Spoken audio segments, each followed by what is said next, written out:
কাছে উপস্থিত হয়ে যায়, তারপরও তারা আমার নিদর্শন থেকে তারা মুখ ফিরিয়ে নেবে, তারা আমার নিদর্শনের প্রতি ঈমান আনবে না। ওয়া ইন ইয়ারাউ সাবিলার রুশদি লা ইয়াত্তাখিযুহু সাবিলা, যদি তাদের কাছে সঠিক পথ হেদায়েতের পথ চলেও আসে, তারপরও তারা এটাকে সঠিক পথ বলে বিবেচনা করবে না, গ্রহণ করবে না।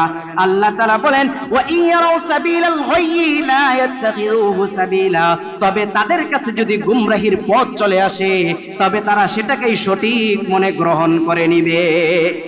তারা আর সত্যকে চিনবে না, জানবে না, তারা ওই ভ্রষ্টতাটাকে, তারা গুমরাহিকেই সত্য মনে করে সেটাকে গ্রহণ করবে। আল্লাহ তাআলা বলেন যালিকা বিআন্নাকুম কাযযাবু বিআয়াতিনা ওয়া কানু আনহা গাফিলিন, কারণ হইল তারা আমার আয়াতকে, আমার নিদর্শন সমূহকে তারা অস্বীকার করছে আর তারা আমার থেকে গাফেল ছিল, এই জন্য তাদের এই শাস্তি।